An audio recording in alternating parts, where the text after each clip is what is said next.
भारताची युवा बुद्धिबळपटू दिव्या देशमुखनं एक नवा इतिहास रचलाय। दिव्यानं FIDE महिला विश्वचषक बुद्धिबळ स्पर्धेच्या अंतिम फेरीत भारताच्याच ग्रँडमास्टर कोनेरू हम्पीचा पराभव करत विश्वविजेतेपदाला गवसणी घातली आहे। यासोबतच महिला बुद्धिबळ विश्वचषक जिंकणारी ती पहिली भारतीय ठरली आहे। अवघ्या 19व्या वर्षी तिनं हा विक्रम स्वतःच्या नावे केलाय। सोमवारी जॉर्जियामधील बाटुमीमध्ये झालेल्या टायब्रेकर सामन्यात दिव्यानं अतिशय हुशारीनं आणि संयमानं खेळून अनुभवी असलेल्या हम्पीला हरवलं। खरं तर या स्पर्धेच्या अंतिम सामन्यात दिव्या आणि कोनेरू हम्पी या दोन्ही भारतीयांमध्येच लढत झाली। त्यामुळे दोघींपैकी कोणीही जिंकलं तरी विश्वचषक हा भारतातच येणार हे निश्चित होतं। त्यामुळे भारतासाठी हा अत्यंत अभिमानाचा क्षण होता। या ऐतिहासिक कामगिरीनंतर आता दिव्यावर शुभेच्छांचा वर्षाव होतोय। जागतिक बुद्धिबळाच्या पटावरील 64 घरांवर हुकूमत मिळवणारी महाराष्ट्र कन्या दिव्या देशमुख नेमकी आहे कोण? तिचा विश्वविजेतेपदापर्यंतचा प्रवास नेमका कसा होता? या सगळ्याविषयी माहिती घेऊया आजच्या या व्हिडिओतून। नमस्कार, मी अनिशा डुंबरे आणि कॅमेऱ्यावर आहेत अजिंक्य सावंत। बुधवारी 23 जुलैला झालेल्या FIDE महिला विश्वचषक बुद्धिबळ स्पर्धेच्या उपांत्य फेरीत दिव्यानं चीनची माजी विश्वविजेता ग्रँडमास्टर टॅन झोंगई हिला हरवून अंतिम फेरीत आपलं स्थान निश्चित केलं होतं। उपांत्य फेरीतील पहिल्या सामन्यात काळ्या सोंगट्यांसह खेळताना पहिला गेम हा ड्रॉ राहिला होता। त्यानंतर दुसऱ्या गेममध्ये दिव्यानं पांढऱ्या सोंगट्यांसह खेळताना अतिशय हुशारीनं खेळ सांभाळला। मध्यंतरात तिनं प्रतिस्पर्धी खेळाडूंवर सातत्यानं दबाव बनवून ठेवला। तिनं झोंगईला चुका करायला भाग पाडलं। खेळ जसा पुढे गेला तसं तिनं आपल्या विजयाचं गणित पक्क केलं आणि अखेर अंतिम फेरीचं तिकीट मिळवलं।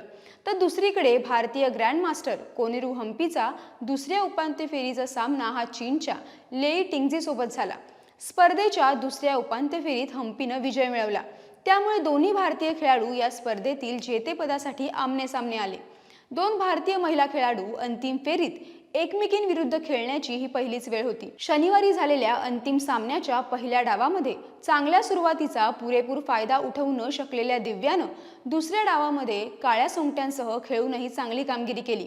या दरम्यान अनुभवी हम्पीच्या प्रत्येक हालचालीला तिनं चोख प्रत्युत्तर दिलं। हम्पीनं तिचा एक प्यादा गमावल्यानंतर दिव्याला अडकवून सामना आपल्या बाजूने वळवण्याचा प्रयत्न केला, परंतु या दरम्यान तिनं तिचे दोन्ही उंटांचे मोहरे गमावले। यामुळे दिव्याला एका प्याद्याच्या फायद्यानं पुनरागमन करण्याची संधी मिळाली। दोन्ही खेळाडूंकडून एकच चाल 3 वेळा झाल्यानं नियमांनुसार 34 चालीनंतर डाव बरोबरीत संपवण्यात आला। रविवारी झालेल्या अंतिम फेरीतील कोनेरू हम्पी आणि दिव्या देशमुख यांच्यातील दुसरा डाव हा ड्रॉ राहिल्यामुळे विजेतेपदासाठी सोमवारी टायब्रेकर सामना खेळवण्यात आला। सोमवारी पहिला टायब्रेकर गेम हा अनिर्णित राहिल्यानंतर हम्पीच्या चुकीमुळे दिव्यानं दुसरा टायब्रेकर गेम जिंकला। या विजयानंतर दिव्यानं "मला आता बोलणं कठीण आहे, अजून बरंच काही साध्य करायचे, ही फक्त सुरुवात आहे" अशी पहिली प्रतिक्रिया दिली। 19 वर्षीय दिव्या ही तिची प्रतिस्पर्धी असलेल्या अनुभवी कोनेरू हम्पीच्या निम्म्या वयाची आहे। कोनेरू हम्पी ही ग्रँडमास्टर बनणारी भारताची पहिली महिला। हम्पी ग्रँडमास्टर झाल्यापासून फक्त 2 महिलांनीच ग्रँडमास्टर होण्याचा मान पटकावलाय आणि आजच्या या विजयानंतर दिव्या भारताची 4थी ग्रँडमास्टर बनण्याच्या दिशेनं आणखी एक पाऊल पुढे गेली आहे। या मोठ्या विजयासह दिव्या आता 2026 मध्ये होणाऱ्या महिला कॅन्डिडेट्स बुद्धिबळ स्पर्धेसाठी देखील पात्र ठरली आहे। तसेच तिनं आपला पहिला ग्रँडमास्टर नॉर्मही मिळवलाय, जो कोणत्याही बुद्धिबळपटूच्या कारकिर्दीतील एक महत्त्वाचा टप्पा समजला जातो। पण ही दिव्या देशमुख नेमकी आहे कोण? तर दिव्या ही मूळची नागपूरची आहे। तिचा जन्म 9 डिसेंबर 2005 ला झाला। तिचे वडील जितेंद्र आणि आई नम्रता हे दोघेही डॉक्टर आहेत। ती भवन सिव्हिल लाईन्स शाळेची विद्यार्थिनी असून लहानपणापासूनच ती बुद्धिबळ या खेळात पारंगत आहे। इंटरनॅशनल मास्टर नॉर्म मिळवलेली दिव्या 2023च्या ऑगस्ट महिन्यात ज्युनियर खेळाडूंमध्ये मुलींमध्ये जगातील सर्वोत्कृष्ट खेळाडू बनली। त्यावेळी तिची रेटिंग 2472 होती। दिव्याला 2023 मध्ये इंटरनॅशनल मास्टर, 2021 मध्ये महिला ग्रँडमास्टर, 2018 मध्ये महिला इंटरनॅशनल मास्टर आणि 2013 मध्ये महिला फिडे म्हणजेच इंटरनॅशनल चेस फेडरेशन कडून दिली जाणारी मास्टर पदवी मिळाली आहे। काही महिन्यांपूर्वीच दिव्यानं खेळात तिला आलेला एक अनुभव सोशल मीडियाच्या माध्यमातून शेअर केलाय। तिनं नेदरलँडमध्ये झालेल्या टाटा स्टील मास्टर्स बुद्धिबळ स्पर्धेबद्दल इंस्टाग्रामवर एक पोस्ट लिहिली होती। यात तिनं प्रेक्षकांकडून तिला आलेल्या वाईट अनुभवांबद्दल लिहिलं होतं। तिनं तिच्या पोस्टमध्ये म्हटलं होतं की पुरुष खेळाडू खेळतात तेव्हा त्यांच्या खेळावर लक्ष केंद्रित करण्याचं काम प्रेक्षक करत होते, पण महिला खेळाडू खेळत होते तेव्हा बहुतांश प्रेक्षक मी कशी दिसते, मी कपडे कोणते घातलेत, मी केस बांधले आहेत का, मी कशी वावरतीये याची चर्चा करत होते.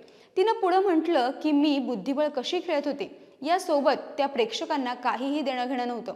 मी जेव्हा मुलाखत देत होते तेव्हाही मी पाहिलं की लोक माझ्या खेळाबद्दल जाणून न घेता माझ्या शरीराकडे, माझ्या कपड्यांकडे, केसांकडे पाहत होते. मी खेळ कसा खेळले आणि मला काय अडचणी आल्या हे जाणून घेणाऱ्यांची संख्या खूपच कमी होती. या पोस्टची चर्चा झाल्यानंतर तिने ती पोस्ट इंस्टाग्रामवरून हटवली होती. दिव्याला बुद्धिबळ खेळण्याची आवड नेमकी कशी निर्माण झाली याबद्दल दिव्याची आई नम्रता देशमुख यांनी BBC मराठी या वृत्तवाहिनीला माहिती दिली. नम्रता सांगतात की दिव्या 5 वर्षांची होती तेव्हापासूनच बुद्धिबळ खेळते, पण तिला ही सवय लावणं हे काही सोपं नव्हतं.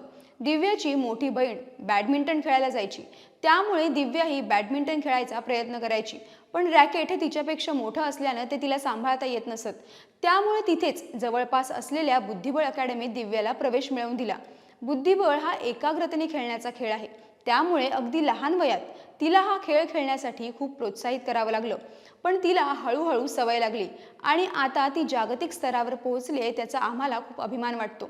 मराठमोळ्या या दिव्या देशमुखच्या ऐतिहासिक कामगिरीविषयी तुमच्या प्रतिक्रिया काय आहेत ते कमेंट करून नक्की कळवा. व्हिडिओला लाईक करा, शेअर करा आणि MHAMTVच्या YouTube चॅनलला सबस्क्राईब करा. धन्यवाद.